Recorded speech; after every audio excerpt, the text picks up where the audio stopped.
What's happening? It's Shane here. So the reason you clicked on this video is because you wanted to see the top 10 investing apps. And I'm too lazy to come up with a clever intro this time, so just smash the like button, please. Now these are all going to be apps that are going to help you with personal finance and investing either directly or indirectly. Some of them are going to be investing apps, that's what they do, and then others are going to be apps that kind of help you manage your personal finances in general, which will then along the line help you to invest as well. So number 10 on the list is going to be Mint, and this is an app and a website that is basically known for helping you to budget. Now they do offer an investment account along with the budgeting tools, but it's very clear that Mint is a budgeting app first, and then everything else is kind of just something else that they threw in there. Now, out of all of the apps on the list, I have been using Mint for the longest time. And by the way, all of these apps on this list are ones that I've either personally used or very close friends of mine have used, and I've done extensive research on all of them in order to give you guys the best possible options. Now, Mint is a really good option if you want to keep a pretty detailed budget. It's relatively easy to set up. I even did a video on how to set up Mint in the past. Now, there is some level of artificial intelligence in there where, you do have to categorize some of the transactions at first. And then as the months go on, it kind of gets smart and it knows what categories you want certain things in. So for instance, it might automatically put you purchasing an ice cream at a gas station as groceries, but maybe in reality you want to put that in your fun category, so just funny money. After a few months, it'll probably know that that's what you automatically want it to do, and then it just automatically goes in that category, saving you a ton of time. Now, if you didn't already know, Mint basically just pulls transactions from your bank account, your credit cards, and your debit cards. You set it up one time, in theory, and it's basically good to go after that. You never have to reconnect them. Now, on top of that, Mint is gonna look at all of your spending habits and provide insights to you. Like it might tell you, like it told me, that spend way too much money on food. There was a time in my life where I was going out almost every night to restaurants or going out to lunch almost every day. And so I was spending over $1,000 a month just on food alone. And Mint let me know that. They basically made fun of me to the point where I had to change my ways. Now, another thing on the app, I've never actually used this, but it does have a nice little bill pay feature that reminds you when bills are due. I personally just have all of my bills automatically set to be paid at a certain time every single month, so I never really had to use that feature. And I've tried so many different budgeting methods. I've tried, Excel sheets. I've tried doing it just normally in real life using pen and paper, the envelope method. I've tried a bunch of different budgeting methods, and Mint for the longest time was my favorite method. Then one day, all of a sudden, one of my cards disconnected from Mint, and so it wasn't capturing all of the data from that card. And I tried to reconnect it, and it seemed to have an issue where I couldn't reconnect it, and so I tried to reach out to customer service. So I called the Mint customer service line, and they basically told me that I need to call their parent company, which is Intuit, in order to get the problem fixed. So I called the parent company Intuit, the exact number that they gave me, and they sent me right back to the Mint customer service line. So I do a ton of research on the internet trying to figure out what the heck is going on here, and someone tells me that I need to contact QuickBooks, which is another product that is under the parent company of Intuit. So basically, long story short, the company really isn't putting that much support into their product Mint anymore, and they're putting almost all of their support into the QuickBooks product, which, by the way, offers some of the same services that Mint offers, but you have to pay for it every month. So this happened relatively recently. I hope they change it. It's been really disappointing because I tried to connect another credit card to it and it just wouldn't work for some reason. And so this has happened on 2 separate occasions, and it just really messes up the entire budget when you don't have all of your credit cards connected to Mint. And I wasn't able to get any of the problems resolved. And it's really clear to me at this point that they don't care all that much about the customer experience. And it looks to me like they're basically trying to upsell people to QuickBooks. And I looked up a bunch of reviews online, and other people are having the same exact problem, and this is just extremely disappointing. I really hope that they get this fixed in the near future because I used their app for so many years and I got so much value from it and I really loved it, but recently it's really gone downhill. However, I do have an alternative which is going to be coming up at some point on this list, so stay tuned for that. Number 9 on the list is going to be Acorns, and this is basically an app that you hook up to your debit card or your credit card, and it just invests your spare change. So let's say you go to the store and you buy something that's $3.60 on your credit card or your debit card, and it'll basically take that extra 40 cents, to round up to $4, and it'll invest that into your account automatically. Out of all the apps on the market that I've looked at, and I have looked at a ton of them, this one has to take the cake as being the very easiest one to use. You literally just set it up, you put your credit card on there or your debit card on there, and boom, it's done. It just automatically does it for you. You can even just forget the password probably, and it'll still just keep investing for you for years. And I put a lot of value in apps and services out there that make investing as easy as possible, because the earlier that you start investing, the better. Realistically speaking, this is not an app that you're going to be using for the rest of your life, most likely. At some point, you're probably going to start investing, parts of your paycheck, just automatically set it up and just have that invested straight into your brokerage account. But as a beginner investor, this might actually be the best app out there. It would probably take you, 10 minutes to set up. You just hook your debit card on there, and then every time you use it, whether you're going to the store to buy, a fidget spinner, or you're going to buy something on Amazon, it'll just automatically round your purchase up. Now, they do have some other, integrations into their app, which I think are pretty cool. So for instance, they partnered with a bunch of brands, and when you shop with certain stores, those stores will actually invest a tiny little bit of money into your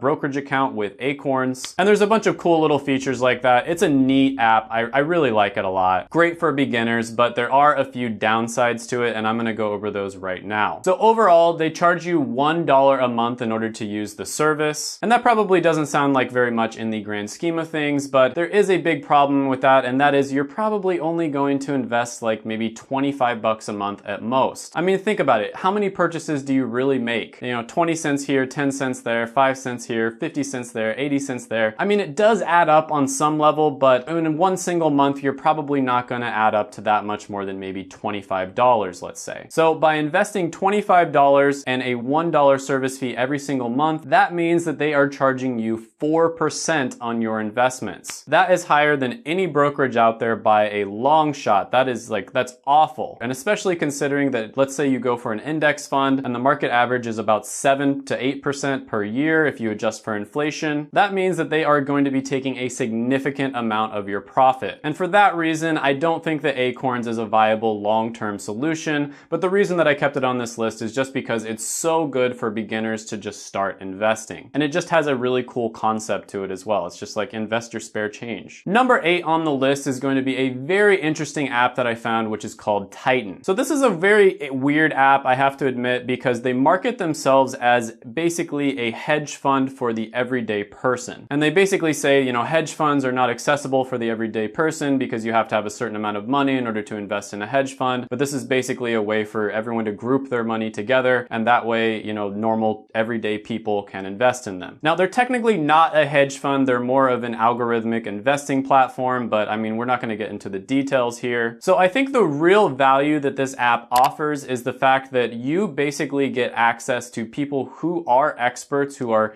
hedge fund managers. They are financial experts, and they can tell you why they're making some of the investing decisions that they're making. To me, this is extremely educational, and it's kind of like getting free access to some of the smartest people in the world. So I think if you're the type of person that, maybe you want to go into finance, you want to major in finance, work in a finance company, or start your own hedge fund someday, this one might actually be one that you can look into. Or maybe you're just the type of person who wants to get really serious about investing, and you do want to, try to stock pick, which I don't recommend, but if you're going to do it, you're going to do it. Now, I do have some reservations about this company, and that's why they didn't make it higher on the list. First of all, they're a relatively new company, but they claim that their all-time performance is 3% higher than the S&P 500. That is completely hypothetical, and the way they word it, in my opinion, is a little bit suspect. They word it in such a way where it seems like they actually beat the S&P 500, when in reality, they just ran a program model of what companies they should invest in based off of different things that they can hypothetically invest in the future as well. And I see this with different companies all the time when they try to get you to invest in mutual funds or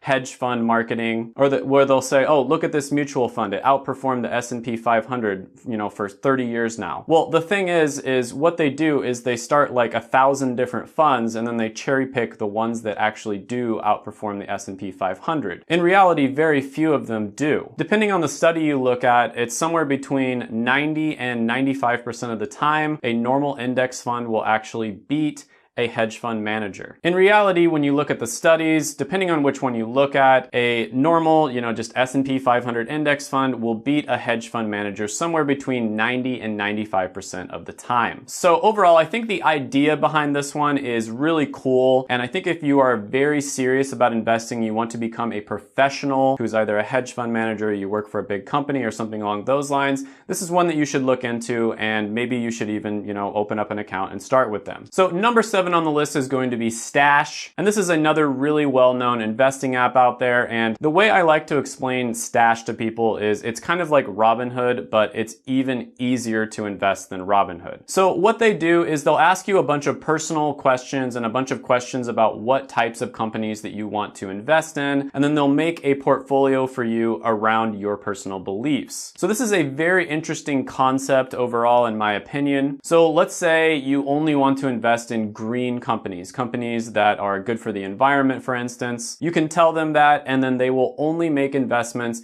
in companies that are, certified as being really good for the environment and they're green. This is just one example of many different things that you could do based off of your personal beliefs. But as you can see, this is a really good way of getting young people into investing. The idea of investing in personal finance that a lot of young people have is that it's just greedy and it's just kind of icky and, they just don't want to have anything to do with it. But when you make a company where you can actually invest in things that you believe in, that makes it so much easier for someone to start. And on top of that, this is one of the easiest ones to sign up for. I'd say it's maybe the second easiest behind Acorns. Now, with that being said, I did use this one for a little while and then I stopped using it just because of the fact that I can easily just do research on these companies, invest in them and myself anyways. So it does have a $0 account minimum, and so you can literally just invest $1 if you want to. However, depending on what type of service that you go for, it's going to cost somewhere between $1 a month and $9 a month. So unless you're investing a ton of money with them, these fees are definitely not going to be worth it. But with that being said, I did put it on the list just because of the fact that they have gotten a ton of people into investing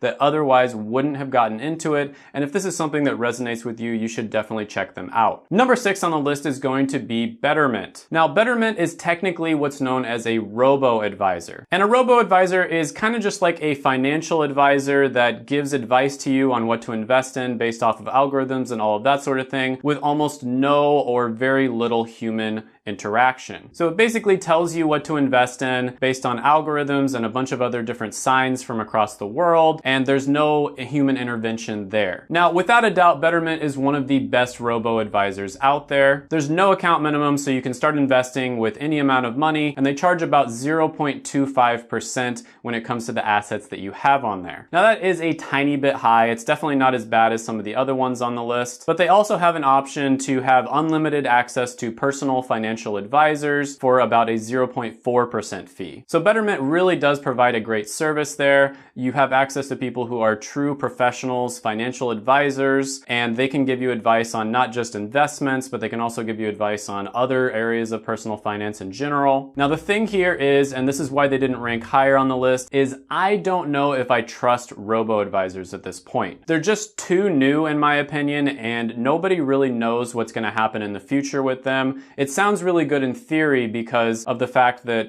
there's no real people who are managing your money. And so therefore they save a ton of costs by making an algorithm manage your money rather than a real person. So in theory, you can see why robo-advisors, might be a really good idea. But the problem with that is there is no track record for robo-advisors. They haven't been around long enough for me to put my trust in them. And so for that reason, I'm going to step back from these and kind of just wait and see what happens with them. Number 5 on the list is going to be Wealthfront. And up until very recently, Wealthfront was actually one of my favorite companies on this entire list. They probably would have made it into the top 3. Now, technically they are a robo-advisor and they charge a 0.25% management fee. And on top of that, there's a lot of promotions out there that will give you free management under $5,000. Now, a lot of my viewers on this channel are young people who would probably be investing less than $5,000. And so if you're interested in trying out robo-advisors, which are very easy to use, this would be a good option for you. The reason that I like Wealthfront so much is because they're integrating a bunch of different services together. So for instance, when I was looking at different savings accounts to put my emergency fund in, I decided to go with Wealthfront because of the fact that they offered a 2.57% interest on their savings account at one point. 2.57% interest on a savings account is just, that's amazing. That's almost as much as you would get investing in bonds. And on top of that, Wealthfront is kind of positioning themselves and moving in a direction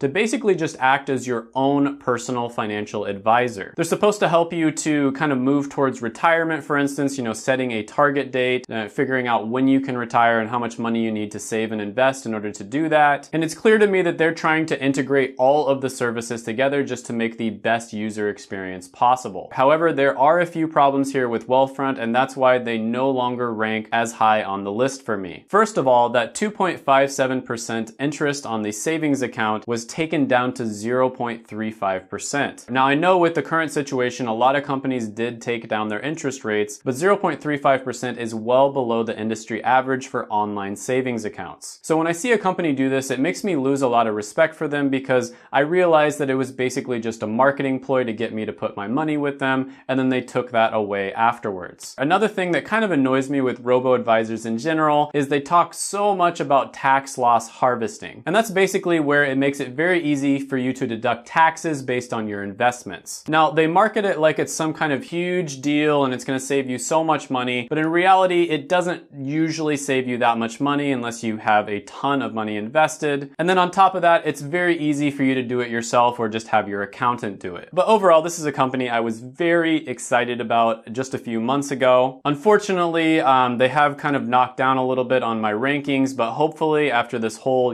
pandemic stuff is over, they return to what they were before. Number 4 on the list is going to be M1 Finance. Now, this is a very interesting one because they're kind of a hybrid between a robo-advisor and a traditional investment firm. I think M1 Finance offers you a really good mixture between automating things so that you don't have to spend that much time on research or, making the moving your money from one account to the other or anything like that, but you still have a good amount of control over your money and where your investments are going. They also have pretty much zero fees on their platform or very close to zero, which is awesome. And I honestly think that M1 Finance might kind of be the dark horse on this list. They could end up being, number 1 a few years from now, or they could end up being off the list. They are very easy to sign up with, and that's kind of the main point of this list in general, is apps that are just super easy for you to sign up. They have a really good user interface. They just make everything seamless. So if you are going to go for a robo-advisor where you're not going to have to spend that much time or money or anything like that, I would probably go with M1 Finance. Number 3 on the list is going to be Personal Capital. Now, when Mint stopped working for me, I basically started searching for an alternative to it, and Personal Capital is what I found. They basically offer some of the same budgeting tools that Mint offers. It's a little bit different, but it's more or less the same. They're very easy to use. They have 24/7 customer service, and I made sure to test out the customer service. They're actually really good. And with that 24/7 customer service, you actually have access to a team of financial advisors. That alone is just a huge selling point. Being able to talk to someone, just call someone up on the phone or talk to them or email them and ask them questions about personal finance and retirement and all that sort of thing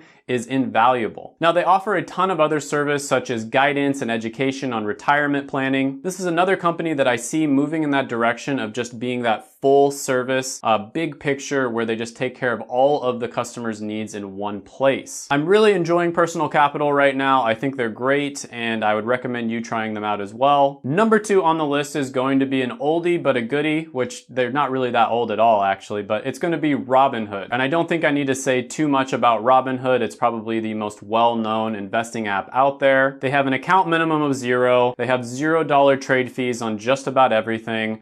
They were the first ones to do this to make it ridiculously cheap and ridiculously easy for just about anybody out there to invest. On top of that, when you start an account, they give you free stocks, so they even incentivize you to start investing. I think Robinhood has single-handedly caused hundreds of thousands, if not millions of people to start investing that maybe wouldn't have otherwise. I'm I'm a huge fan of Robinhood. I think they changed the personal finance and investing game forever. Ever since they came onto the scene, all the other companies have just been trying to catch up to them and offer the same level of value and service that they do. The platform is extremely user-friendly, very easy to use. It'll probably take you, 5, 10, maybe 15 minutes at most in order to set up an account. Now, I honestly think for people that have been investing for a while, there are other options that are as good, if not just a little bit better. But if you're a beginner, Robinhood is an amazing platform. And I mean, what do you have to lose? You start an account, you get a couple of free stocks, you don't have anything to lose. Number one on the list is basically tied with Robinhood, and that's going to be Webull. So Webull came around right after Robinhood, and I would say they're probably Robinhood's biggest competitors because they offer very similar service. Basically no trade fees, $0 account minimum, so you can start investing with $1 if you want to,